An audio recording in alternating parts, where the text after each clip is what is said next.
Here you are. You are on the path of awareness, and on this path, what you've discovered is that your personal trauma in your past has so much to do with who you are today, including what you want.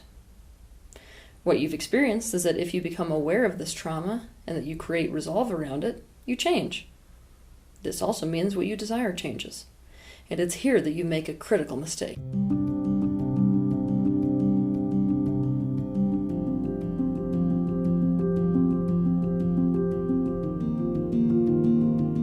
You're smart enough to see that if you heal your trauma, desires often change. So what you try to do is that you play this game in reverse. You see that you have a desire, but you believe that this desire, or the getting of it, is going to lead to some kind of pain, most especially the loss of relationships. So what you do is that you try to heal, you try to resolve the trauma, so that you don't have the desire anymore. Essentially, you try to process or heal yourself out of a desire. What you do not understand is that this is not how the universe works, and this approach often does nothing but make the desire stronger. I'll give you an example of this dynamic so it can make more sense. Imagine that a woman is raised in a family and a culture that has specifically taught her to be a wife and mother. Deep down, she always had a deep yearning to become a success for her own achievements. Not to have her success be all about what she does as a caretaker for other people so that they can succeed. So imagine that this woman gets married and she has a baby. She loves them both, but she still has this deep yearning for this personal achievement and success. Now, obviously, she may look at this whole scenario and think, well, crap, if I line up with that desire of mine, I'm not going to have a husband anymore. He's going to have such a big problem with it if he doesn't make my life hell 24 hours a day, making me feel guilty and etc. He's just going to leave me. And she may look at her child and think, you know what? I'm going to ruin that child's life because what he needs is a mother to be completely dedicated to him and what he wants. So, be a terrible mother, have my own kid hate me, potentially have him not get the needs he needs met for his success. That sucks. That desire is going to lead to pain, right? Now, she understands where this whole need of hers, this desire, comes from. She understands that it comes from her family and her culture, where she was only ever bred to be an accessory for someone else's success. It was never something where she could be supported for her success. Now, it's tempting for this woman, based off of thinking that this desire is going to lead to pain, to think about this. Maybe if I just resolve all of the trauma that I had there in my childhood with my life always being about someone else's success, then it's not going to be a desire for me to have personal success. Oh my God, I can just heal myself out of that desire. Basically, she thinks that if she just resolves this trauma, she's going to eventually feel amazing as a wife and mother. But this isn't really how desire works. In fact, the more that she tries to heal all of this trauma so as to not have the desire, that desire gets stronger and stronger. And in fact, it becomes harder and harder to feel satisfied in her position as wife and mother. The times that we tend to do this most is when something that we desire seems to be in direct opposition to the connections in our life. Social connections are everything for the physical human. It is a more important thing than even basics like food and water. Therefore, it's obvious and understandable why, when it seems like a desire of ours will threaten our connections, why we are so willing to get rid of the desire, or why we're so desperate to heal out of it so we can want something else that enables there to be a good relationship there. This is even more amplified when the social group that we are in, whether it's a family or a culture or a society or whatever, leads us to believe that our desire is wrong. People have this idea that certain desires are bad and wrong, and that if you desire them, it means something bad about you. This is obvious to see when two people are facing the issue of incompatibility. When it becomes obvious that someone is incompatible to us, but we really want that relationship, what we end up doing here is that we try to make them wrong for what they want, or what they are. This creates shame in them, and then they start to deflect that shame. They start to make us wrong for what we are and what we desire instead. This is the way that we hope we can create change in the other person. So if they just see that it's bad and wrong about themselves and fix it and don't desire that thing anymore, finally we can have them and keep them with us. When we make the other person wrong for their desire, when it differs from our own, we come up with a reason why they're wrong for it and try to heal them out of it, basically out of that difference, and try to change it so it doesn't exist. Now, obviously it never works to approach somebody in this manner because the underlying message here is something about you is wrong and needs to be fixed. That's pretty much the opposite message from I love you. So obviously the underlying tone in this type of a style of relationship is eventual demise because it's just a buildup of resentment and feeling unloved. It also doesn't work because you can't unwant something that you want. To understand more about this, you can watch my video that is titled Incompatibility, a Harsh Reality in Relationships.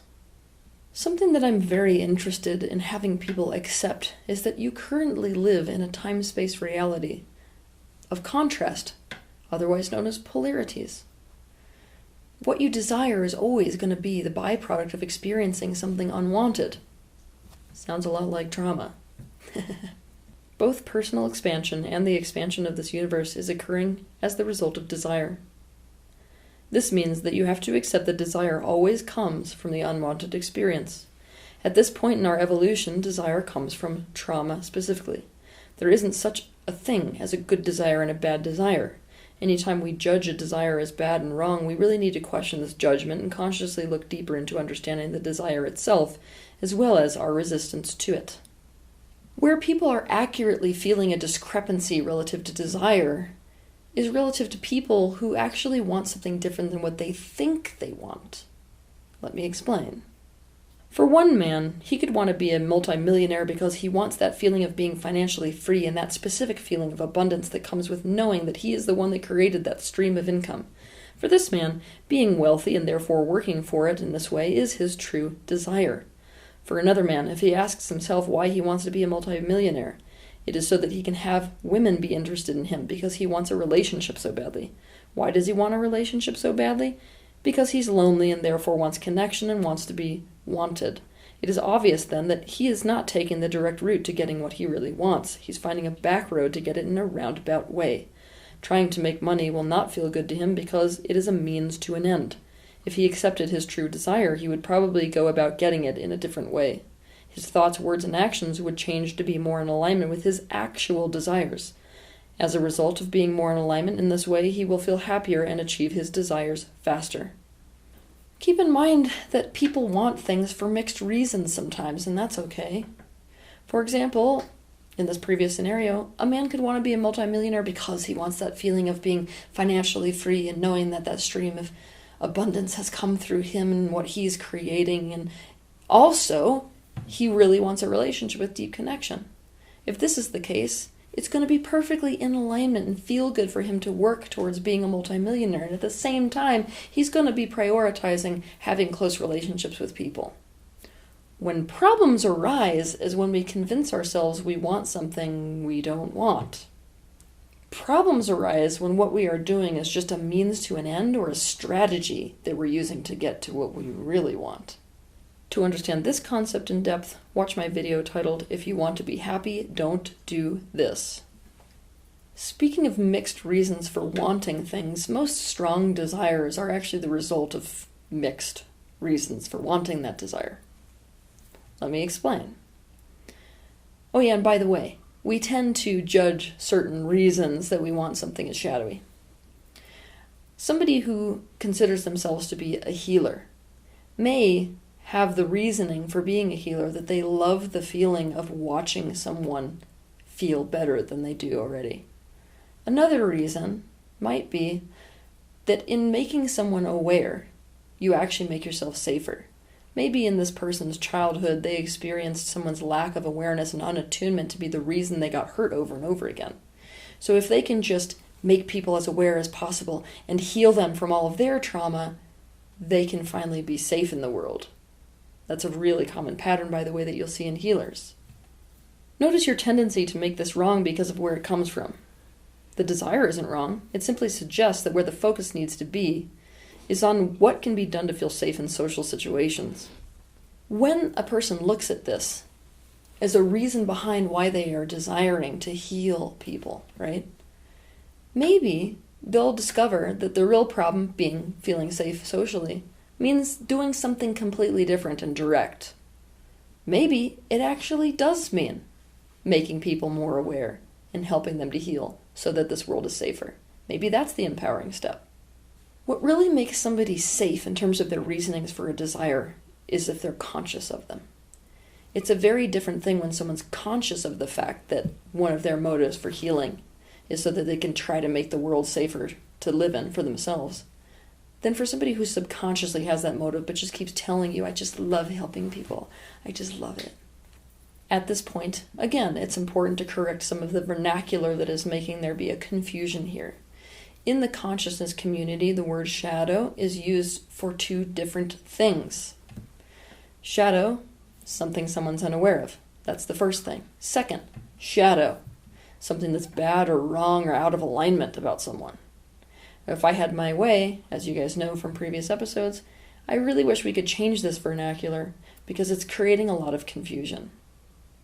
If something that a person is thinking, saying, or doing is not in alignment with their desires, well-being, or perhaps the well-being of others, this pattern of being out of alignment in some way is most often what people call someone's shadow. I would rather this be called someone's misalignment. The reason is that so often when I'm trying to get people to be aware of their shadows, there's an implication that your shadow is always bad and wrong. It's not, because shadow is really just what you're unconscious of. It could be amazing things you're totally unaware of as well. So if we could change this vernacular within our community, I would love that. But we all have to be aware that if we perceive that somebody is actually in a state of misalignment somehow, what's often happening there is not that they're out of alignment. It's actually that they're misaligned with our desire for them. Now, our desire for somebody is really about our desire for ourselves. So what's actually happening here, if you want to dive deeper into the subject that I'm going to go into in this video, is that often when we perceive somebody else to be misaligned, what's actually happening is that what they're misaligned with is our overlay. To understand this in depth, watch my video titled Overlay, What Prevents You from Having a Real Relationship. When we come out of this overlay state that we're in, so that we can actually see where someone's actual alignment is instead of our judgment about something being misaligned, meaning that we can accurately perceive what their desires and best interests are, sometimes we have to face the very real fact that their desires are in the opposite direction of our own. This is what incompatibility is all about. The better you get at actually honing in on your desire, the easier it will be to understand what direction to go in order to actualize that desire. It'll be much easier to interpret what the best course of action is that will yield the best results. So, what I want you to do with this is to ask yourself why, relative to any desire you have, and keep asking it, so that you can whittle down what you desire to its most basic and essential self. Here's an example. Let's say you're conscious that you want a good job. Ask yourself why. The answer may be so you can make lots of money and be successful. Ask yourself why you want to make lots of money and be successful. The answer may be so other people start taking you seriously. So ask yourself why you need other people to start taking you seriously. The answer may be so that they will see you as worthy of connecting with. This exercise may prove to you that what you really want is to feel like people want to connect with you and value you. Obviously, if you know that, you may go about getting that in a different way. You may even see that the way you would try to get that experience would give you the opposite feeling. Because in trying to get a good job so that other people will value you, it proves you don't have value and they don't value you as a person. Maybe if you do enough healing on that feeling that you can't be valued for who you are, separate of what you do, you will choose not to take a job which is held in high societal esteem. Or guess what? It could also be the case that when you look at this whole pattern and look at what you're really wanting, you will still take a job that is considered to hold high societal esteem. However, you will be doing this not because or so that this particular career gets you that value. You'll be doing it for another reason entirely. Authenticity is the most crucial thing to live in alignment with, especially relative to your desires. Because I'm going to tell you the honest truth about desire. Even if you want to, you cannot avoid it. You cannot unwant something that is wanted. It is not actually possible. Now, sometimes, if somebody sees a trauma that might have led to a desire that they have, and they focus on the resolution of that trauma, their desire may change. But guess what? It's just as much likely that if you see that trauma and resolve the trauma, the desire intensifies. Essentially, they just come at that desire with a completely different energy and from a completely different angle. We could consider it a more in alignment angle, but they still have the same damn desire. For this reason, I suggest that you watch my video titled, How to Be Authentic. I also never want you to forget something. The experiencing of something that is wanted is often the thing that is necessary to create the healing in the first place. When we're into the awareness work, we tend to think that all it's going to take is us mentally and emotionally going through this process, and that nothing actually has to happen in the physical. But sometimes it is the actual experience of the opposite of whatever our trauma is that creates the healing. To understand healing in depth, as well as this concept that pertains to the experiencing of what you want, no matter if the desire comes from trauma or not, is the only thing that will actually heal the trauma, watch my video titled, What is Healing? Desires are always being amended. Desire is always evolving. It is a no-end game type of a state. Now, the faster that you can understand this, the easier your life will be. Because for thousands of years, desire has been made the enemy. Desire is not the problem. It's all of the things that are opposing desire that are the problem. It's your beliefs, especially the belief that going in the direction of a certain desire will only lead to pain, or that I can't have it no matter how much I want it.